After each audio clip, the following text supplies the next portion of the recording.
서로 축복하겠습니다. 주님의 십자가를 바짝 따라갑시다. 한 번 더 축복합니다. 하나님은 진리의 편이십니다. 할렐루야.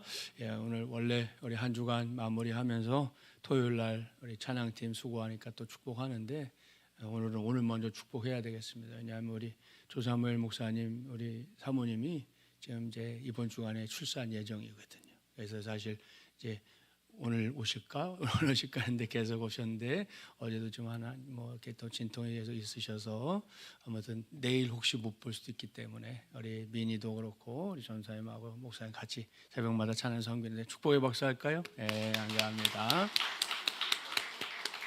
네, 다음 생본상의 주인공입니다. 셋째 낳는 거니까 기도 많이 해주시기를 바랍니다. 오늘은 제22차 특세 네 번째 시간입니다. 오늘은 토기장이신 하나님이라는 제목으로 하나님의 말씀을 전하도록 하겠습니다. 오늘 주신 말씀 예레미야가 믿는 하나님, 오늘 우리가 믿는 하나님이 어떤 분인가 이것부터 밝히고 있지요. 그러니 오늘은 그 말씀을 먼저 봐야겠습니다. 본문 5절과 6절 한 절씩 교독합니다. 그때 여호와의 말씀이 내게 임하니라 이르시되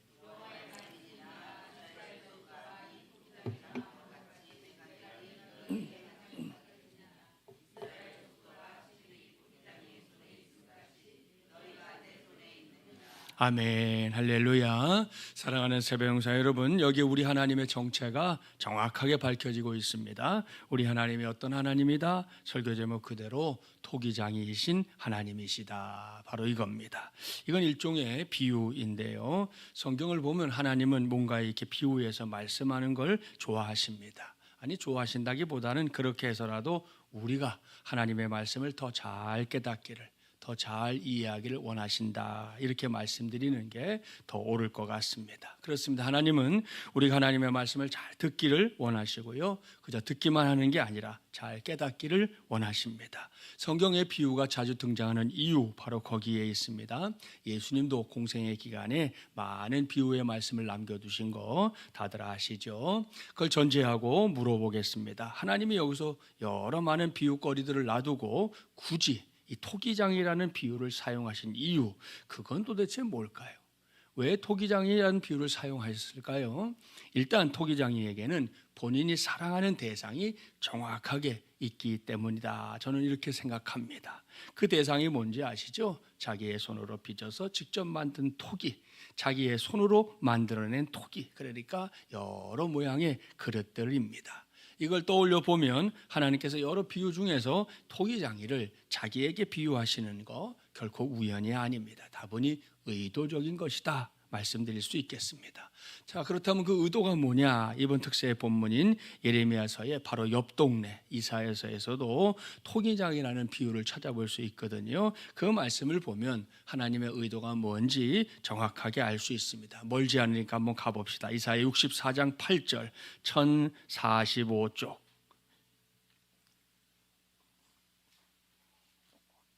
1045쪽 이사야 64장 8절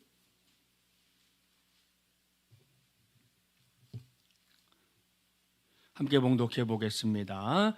그러나 여호와여, 이제 주는 우리 아버지시니이다. 우리는 진흙이요 주는 토기장이시니 우리는 다 주의 손으로 지으신 것이니이다. 아멘. 자, 이 말씀 잘 보십시오. 이사야 선지자가 하나님을 토기장이로, 우리를 진흙으로 고백하면서 그걸 통틀어서 어떻게 표현하고 있는지 보이죠? 우리는 다 주의 손으로 지으신 것이니이다, 이렇게 고백하고 있는데요. 이건 지난 화요일에 살펴봤던 예레미야 14장 22절 말씀에도 동일하게 기록된 고백입니다. 그 내용이 뭔지 아시죠? 우리가 믿는 하나님, 우리 아버지가 되신 하나님이 어떤 분이시다? 창조주 하나님이시다. 바로 이런 고백입니다. 물론 우리가 사는 세상에는 이런 하나님의 하나님 되심을 부인하는 사람들이 있고요, 하나님을 인정한다고 하면서도 지난번에 소개해드린 대로 유신진화론이라고 하는 그런 진화론에 빠져서 허우적대는 사람들도 있습니다. 그런 사람들은 자꾸만 뭐 이런 얘기 저런 얘기로 창조주 하나님의 본질을 호도하려고 하는데요, 뭐 그러든 말든 진정으로 하나님을 하나님으로 믿는 사람들이라면 하나님을 창조주로 고백하는 것, 그건 당연한 일입니다. 결코 부끄러워하거나 위축될 일이 아니다. 어디를 가서든 누구 앞에서든 가슴을 활짝 열고 외쳐야 할 진리다. 이런 말씀입니다. 자, 여기까지가 이제 하나님 편에서 살펴본 토기장이라는 표현의 의미입니다. 다음으로 살펴봐야 할 건 이제 사람 편에서, 그러니까 우리 편에서 토기장이가 만든 토기에 대해 생각해 봐야 되겠습니다. 세상에 그야말로 많은 종류의 그릇들이 있잖아요. 요즘은 스테인레스로 만든 그릇부터 시작해서 플라스틱을 재료로 사용하는 그릇들이 대세를 이루는 시대가 됐는데요. 그렇게 하는 이유는 편리성 때문입니다. 그런데 이와 관련해서 우리가 반드시 알아둬야 할 사실이 하나 있습니다. 그건 이 많은 그릇들 중에서 사람의 건강에 제일 좋은 그릇이 흙으로 만든 그릇, 이 도자기라는 사실입니다. 왜 그럴까요? 왜 그럴까요? 둘 다 재료가 똑같은 흙이기 때문이에요. 그렇죠? 창세기 기록 아시잖아요. 사람도 뭘로? 흙으로. 도자기도 뭘로? 흙으로 만들어졌다. 이런 말씀이죠. 그리고 토기장이가 도자기를 굽는 과정을 보면 결코 쉽지 않아요. 먼저 좋은 흙을 파내야 하고요. 그걸 체에 쳐서 일일이 돌을 다 골라냅니다. 그러고는 물을 섞어서 반죽하지요. 그걸 원하는 모양으로 만들어서 이제 그늘에 말리고 그 다음에 유약을 바르고요. 불가마에 넣어서 찌게 됩니다. 자, 그러면 거기서 변화가 일어나는데요. 그렇다면 흙에서 도자기로 바뀌는 이 불가마의 온도는 어느 정도 될까요? 섭씨 1000도 이상의 고온입니다. 그래서 이것이 도자기를 만들 때 가장 뜨겁고 힘든 과정으로 꼽힙니다.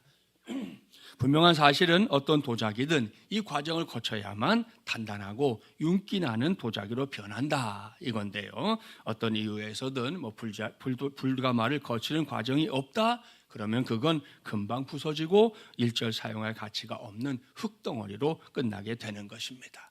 자, 그걸 전제하고 하나님이 하신 말씀이 오늘 본문에 나오는 거예요. 이스라엘 족속아, 진흙이 토기장의 손에 있음 같이 너희가 내 손에 있느니라. 아멘. 자, 여기까지 토기장이라는 표현을 놓고 하나님 편에서의 의미, 또 우리 편에서의 의미를 잘 정리해 두기를 바랍니다. 자, 그런 다음 이제 이어지는 말씀을 봐야 합니다. 7절부터 10절 본문으로 돌아가셔서 7절부터 10절 한 절씩 교독합니다. 내가 어느 민족이나 국가를 뽑거나 부수거나 멸하려 할 때에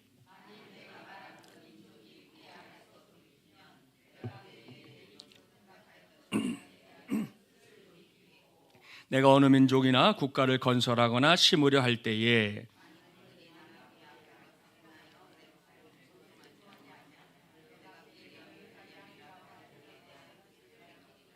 아멘. 자, 무슨 말씀입니까? 이건 자기가 만든 토기에 대해서 전권을 가지고 있는 하나님에 관한 말씀인데요. 여기서 하나님이 강조하시는 게 뭡니까? 하나님은 조속지변이다, 변덕쟁이다 이런 겁니까?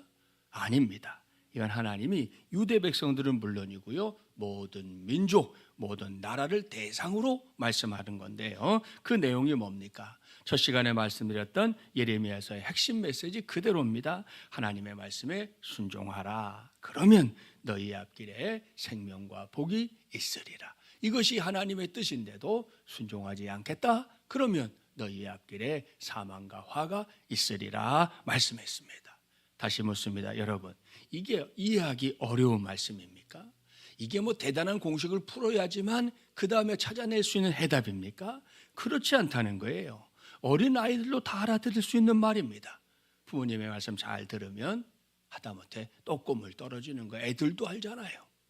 부모님이 말씀하셨는데 순종하지 않으면 불호령이 떨어지든지 뭔가 내게 일이 생길 거라는 거 아이들도 알잖아요. 자, 그런데 남한국 백성들은 방금 우리가 확인했던 대로 그렇게 어렵지도 않은 이 말씀을 귓등으로도 듣지 않았습니다. 아니, 이건 하나님을 무시하는 태도다 이렇게까지 말씀드렸었어요. 그런데 오늘 주신 말씀에서는 하나님의 말씀 앞에서 순종과 불순종을 결정하는 걸 이제 모든 민족, 모든 나라에까지 확대하고 있는 겁니다. 어떤 민족, 어떤 나라를 하나님이 더는 봐줄 수 없어서 멸하려고 마음을 먹으셨을 때, 이건 우리 생각에 너무 가슴 아픈 일이잖아요. 아무튼 그럴 때 다행히도 그들이 회개하고 돌아서면 하나님이 그들에게 내리기로 마음먹었던 재앙을 내리신다, 안 내리신다? 안 내리신다. 할렐루야. 성경을 보면 여기에 해당하는 예, 우리가 작년에 우리 말씀 한 달 쭉 나눴죠. 대표적인 게 요나서에 나오는 니느웨 성입니다. 하나님이 멸망하겠다 하셨지만 그들이 돌아오니 여러분 왕부터 저 미문에 이르기까지 모든 것들이 회개할 때 하나님이 다시금 기회를 주시잖아요. 그 말씀 우리 기억할 수 있습니다. 자, 그런가 하면 이제 거꾸로죠. 하나님이 어떤 민족, 어떤 나라를 아주 튼실하게 잘 세워줘야지 하셨는데 그들이 하나님 앞에서 하는 짓마다 악을 행할 때 이것도 정말이지 뭐 우리 생각에는 너무나 안타깝게 짝이 없는 노릇인데요. 그런 그들에게 일찌감치 주려고 마음먹었던 하나님의 복을 주신다? 안 주신다? 안 주신다. 여기에 해당하는 나라, 해당하는 사람들 누군지 아시죠? 성경에서 선민으로 꼽히는 이스라엘 백성들입니다.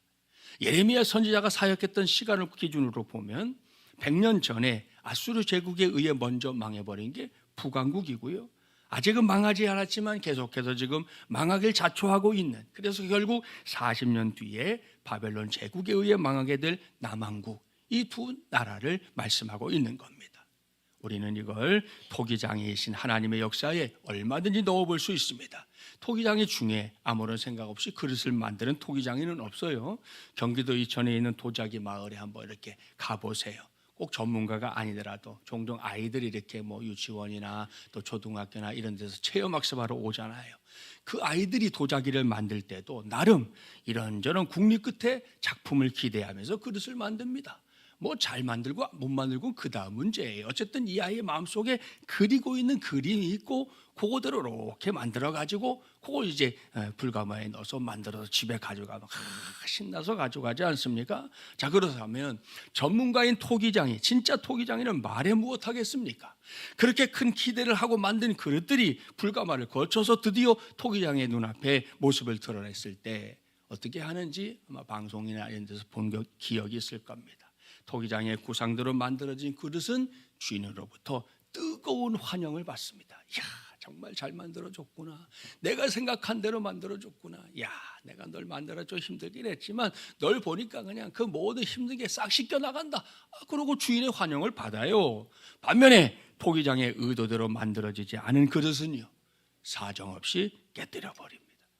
그게 진짜 인정사정 볼 것 없다예요. 아시죠? 쨍그랑 그냥 집어 던져버리는 거예요. 조금도 마음을 두지 않아요. 이런 사실을 생각할 때 우리 인생이 하나님의 주권을 인정하고 그 앞에서 잘 순종한다는 게 얼마나 중요한가, 그걸 다시금 깨닫게 되는데요. 이걸 생각하게 해주는 이야기를 그 상담 분야의 전문가로 꼽히는 브루스 톰슨 박사님의 책에서 본 적이 있습니다. 본인이 직접 이렇게 목장에 가서 경험했던 일을 그 책에 쓰고 있는데 이런 얘기입니다. 양들이 이렇게 무리지어 산다는 거 다들 아시죠? 지난번에 몽골 팀들은 가서 직접 확인했지만 이게 정말 무리지어 다니잖아요. 근데 그 무리 중에는 반드시 우두머리가 있기 마련입니다. 그리고 목자에게는 그 우두머리 양, 여러 양들이 많아도 그 우두머리 양이 매우 중요합니다. 무슨 말이냐? 그 양이 목자를 잘 따라주면 어떤 현상이 일어나겠어요? 자기들의 대장이 목자를 잘 따르는 걸 보고는 나머지 양들도 알아서 목자를 잘 따르게 됩니다. 그러면 목자는 양을 관리하는 게 쉬워지겠죠? 자, 그런데 간혹이긴 하지만 우두머리 양이 목자의 말을 듣지 않고 제멋대로 구는 놈도 있다는 겁니다. 제멋대로 구는. 사람 사는 세상이나 거기나 뭐 다를 바가 없나. 제멋대로 구는 놈이 있대. 제멋대로 구는. 그러면 이건 그저 그 한 마리의 문제로 끝나지 않겠죠. 그 놈을 우두머리로 생각하는 나머지 양떼도 목자 앞에서 제멋대로 굴게 되기 때문입니다. 그러니 그때부터 목자는 아주 난감해질 수밖에 없는 거지요. 그래서 이런 일이 뭐 한 번, 두 번 있을 때 정도야 목자가 참겠죠. 내가 사람이고 미물인데 뭐 그러지 않겠어요? 참아주는데 이게 되풀이 되고 되풀이 되면 급기야 목자가 아주 큰 결심을 하게 되는데요. 그게 뭐냐? 우두머리의 양, 그 양의 다리를 사정없이 부러뜨리는 겁니다. 아주 그냥 뚝 부러뜨리는 거예요. 좀 잔인한 방법이죠. 그런데 여기서 잠깐만 생각해 보겠습니다. 그런 모습을 우리가 보면서 나도 모르게 자연스럽게 하게 되는 말이 있을걸요. 그건 오죽했으면 이겁니다. 오죽했으면. 그렇습니다. 목자가 이런 방법을 쓰는 건 목자의 성격이 포악하거나 그의 심성이 악하기 때문이 아니에요. 목자도 이런 방법을 쓰고 싶진 않았을 겁니다. 제가 직접 물어봤는데 목자왈 틀림없다는 거예요. 예? 자, 그렇다면 목자가 이렇게 잔인하게 굴기 전까지 뭘 했을까요? 이것도 제가 물어봤어요. 목자왈 우두머리 양에게 신사적으로 기회를 주고 또 줬다는 거예요. 그렇게 하지 말아라, 이러면 안 된다 하고, 자, 다시 한번 기회를 줄게, 주고 또 줬다는 거예요. 그런데도 도무지 듣지 않습니다. 그러니 여러분, 이를 어떡합니까? 마음 아프지만 그래서 눈을 찔끔 감고 우두머리 양의 다리를 사정없이 뚝 부러뜨려 버린 겁니다. 그 다음이 중요한데요, 그렇게 부러진 다리를 잘 치료해 주면 참 이때부터 이놈이 목자의 말에 절대 순종한다는 거야. 이것도 어이가 없잖아요. 예? 여기서 우리가 자연스럽게 되는 말 하나 더 있어요.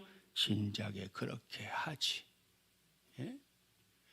오죽했으면 진작에 그렇게 하지. 우리 스스로 되뇌게 되는 말이잖아요.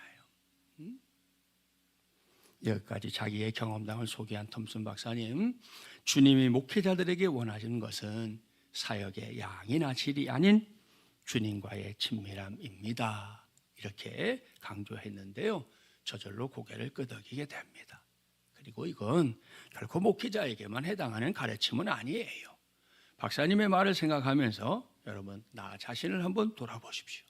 뭔가 사역을 한다고 하면서 하나님 없이 하나님의 일을 하는 경우가 있을까요? 없을까요? 예? 설교 준비하면서 목사님 저 자신에게 먼저 물어봤는데요, 있어요.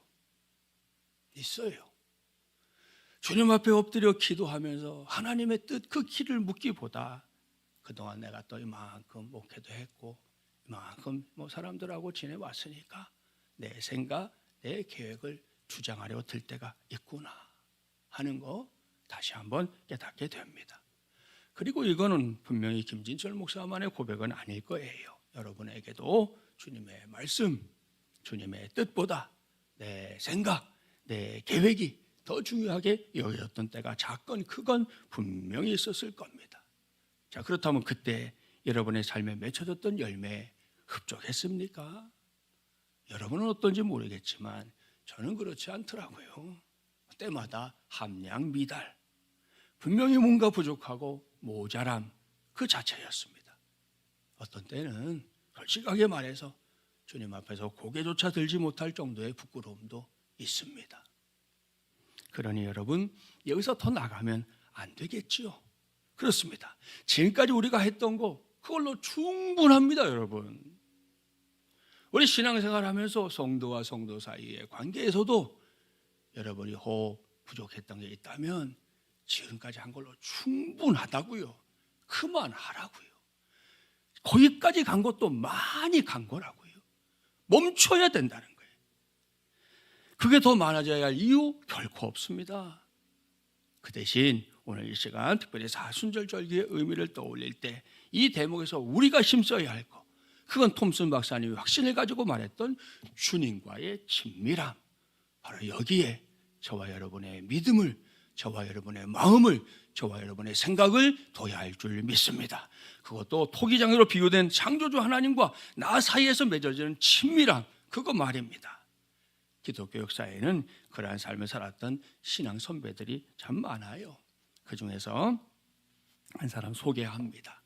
아주 비장한 소정성과 풍자, 그리고 불의와 간섭에 대한 고뇌 저항으로 유명한 영국의 한 시인이 있어요. 그는 조지 고든 바이런이라는 사람인데요, 이 바이런이 캠브리지 대학에서 공부하고 있었을 때의 이야기입니다. 대학에서 신학의 한 파트가 이 종교학인데, 종교학 시험을 앞둔 강의실이 여느 시험장처럼 이 시험이야 다 불편해하니까 무거운 침묵에 쌓여 있었습니다. 시험 문제가 나왔는데 예수 그리스도와 포도주의 관계에 담겨 있는 영성을 서술하라 하는 거였습니다.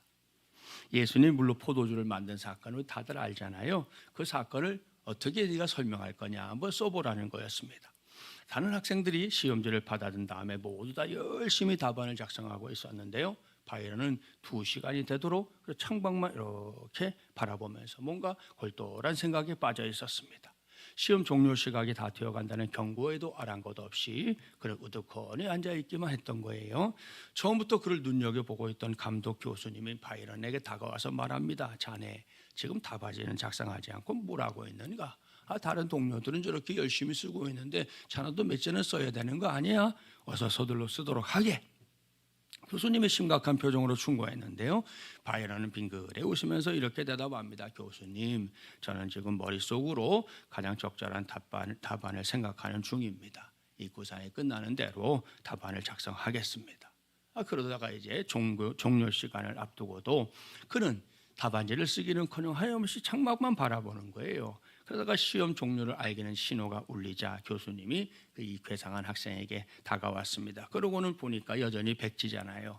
측은한 듯 바라보면서 자네 한 줄이라도 쓰면 내가 낙제는 면하게 해주겠다 그랬습니다. 그런데도 바이런이 꿈쩍도 하지 않더니 이 교수님이 이제 화가 막 나려고 하는 지경일 때, 그럴 때 이제 말합니다. 자네 아직도 이 답안을 구상 중인가? 그랬더니 바이런이 빙그레 웃으면서 말합니다. 아닙니다 교수님, 이제 다 됐습니다 하고는 말을 마친 바이런이 펜을 들어가지고 딱 한 문장 썼어요. 물이 그 주인을 만나자 얼굴이 붉어졌다. 이게 포도주라는 거예요. 물이 그 주인을 만나자 얼굴이 붉어졌다. 기가 막힌 대답이죠. 여러분 정말이지 걸작 중에 걸작인 대답입니다. 결국 바이런은 그 학기 종교학 과목에서 최고의 학점을 받았습니다. 참 놀라운 일인데요. 우리는 오늘 여기서 놀라기만 하면 안 됩니다. 여기에는 2026년 사순절을 지키는 저와 여러분에게 꼭 필요한 오늘의 영성이 있습니다. 그게 뭔지 짐작이 가시나요? 바이런이 창조주를 만났을 때 물이 반응했다 그랬는데요. 여기서 우리가 주목해야 하는 건 이 물의 반응입니다. 그 반응이 뭡니까? 창조주 앞에서 물이 수줍어하고 설레는 반응이었다. 바로 이겁니다. 여러분 이게 뭡니까? 이건 우리가 신앙생활을 하면서 더 체험하게 되는 영적인 삶의 유익을 말해주는 거지요. 제일 먼저 이건 우리 신앙생활의 초창기 떠올리게 합니다. 저도 그 시절이 선명하게 기억나는데요. 그때 우리 한 사람 한 사람 나라는 사람은 물과 같이 맹탕이었던 인생이었거든요. 저도 주님 몰랐고요. 그저 우리 어머니 밑에서 자라면서 그저 이 나라에서 우리가 흔하게 알고 있는 그냥 재래적인 신앙 그런 종교 가지고, 종교도 아니에요. 저희 어머니 그렇다고 초파회를 지킨 것도 아니고 그저 제사만 열심히 했어요. 1년에 한 12번 열심히 제사만 했어요. 그거 외엔 한 것도 없는데 아무튼 그런 거에 이렇게 몸이 배어 있는 그런 채로 살았던 것뿐이잖아요. 맹탕 인생이었죠. 자, 그런데 주님을 만난 뒤로 포도주처럼 아주 만난 인생이 시작되게 된 것이다. 이건 저만 아니라 우리 모두가 경험한 바인 줄 믿습니다. 자, 그런데 이러한 삶은 거기서 끝나지 않잖아요. 주님을 만나고 나면 그 다음에 날 기다리는 게 뭐예요? 변화된 삶입니다.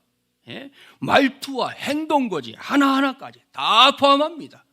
찬송 열심히 부르죠 여러분. 예수님이 말씀하시니 물이 변하여 포도주 됐네. 열심히 찬송은 하는데 나는 하나도 안 변해. 그럼 그건 신앙생활 아니에요. 아이들도 부르는 찬송 속에 예수님을 만나니까 물이 포도주가 됐다는데, 그게 성경의 기록인데 나는 신앙생활 10년, 20년, 30년, 50년 했는데도 아무것도 변한 게 없어. 그럼 여러분 그게 어떻게 신앙이겠어요? 그건 신앙이 아니지. 찬송을 부르면 찬송하는 대로 우리의 삶에도 열매가 있어야 되지 않겠습니까? 그것이 오늘 바이런이 우리에게 도전하는 우리의 영성이에요.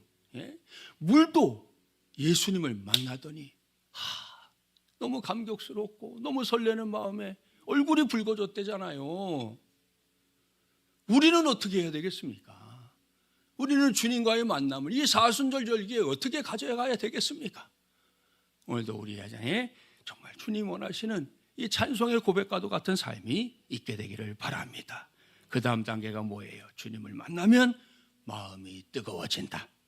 여러분 신앙생활은 이렇게 하는 거죠.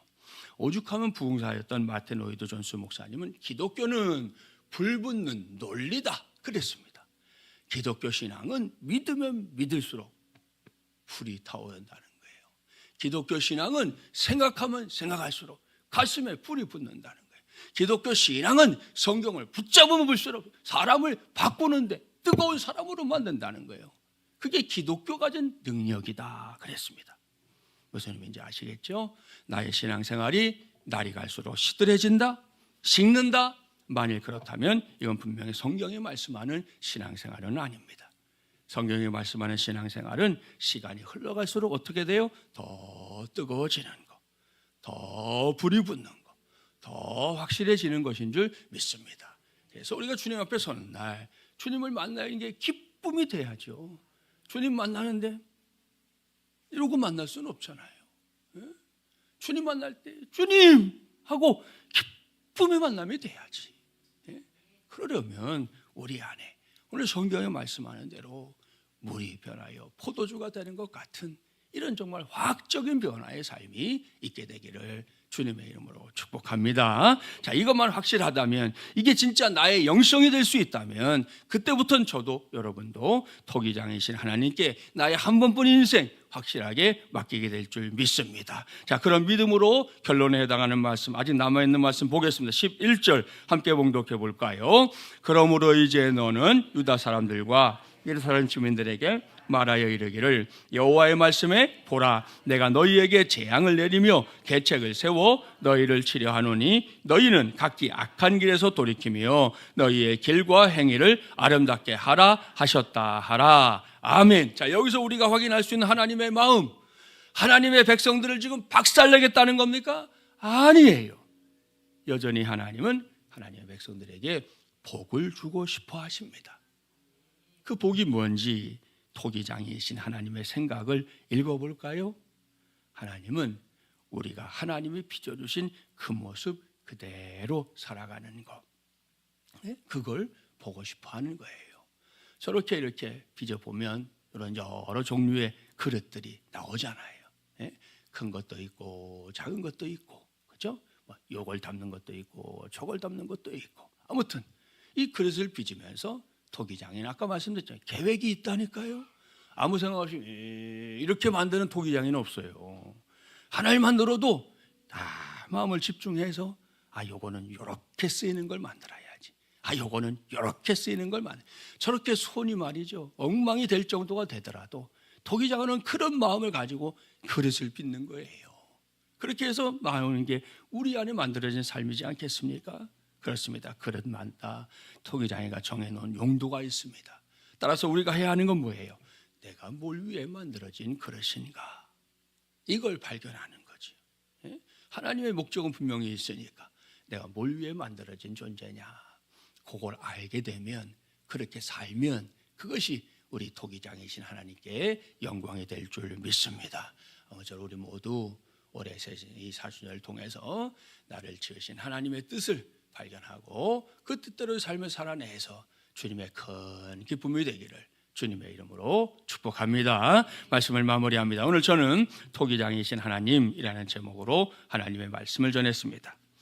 토기장이라는 비유의 말씀이 창조주를 의미한다. 이제는 다들 아시죠? 토기장이신 하나님에게 우리 모두가 깨뜨려서 버려지는 존재가 아니라 열렬히 환영받는 존재가 되기를 바랍니다. 특별히 주님과 나 사이의 이 친밀함, 이걸 놓치지 말아야 되겠죠. 우리 그 주인을 만나자 얼굴이 붉어졌다. 이걸 오늘 우리 시대에 있어서 나의 영성으로 붙잡고 살았으면 좋겠습니다. 신앙생활에 연륜이 쌓여갈수록 식어버리는 신앙이 아니라 더 뜨겁게, 더 불붙는 나의 신앙, 우리의 신앙 되어야 하지 않겠습니까? 제일 답답한 게 뭐냐면요, 내가 왕년에, 내가 예전에 그 말을 하는 거예요. 그러면 신앙은 현재형이에요. 내가 지금 주님과 열심히 동행하고 있지 않으면 과거는 그저 추억일 뿐 오늘 나의 능력이 될 수는 없는 것입니다. 우리가 매일매일 내게 주신 현재 속에서 주님과 함께 가는 행복한 신앙생활, 주님과 동행하기를 힘쓰는 정말 멋진 신앙생활이 우리 모두의 몫이 되기를 바랍니다. 그래서 우리 신앙이 정말 특별히 토기장이신 하나님이 날 무엇을 위해 만들었는지 그걸 발견하고 그것을 위해 쓰임받는 삶으로 우리가 적극적으로 나아가게 되기를 주님의 이름으로 간절히 축원합니다.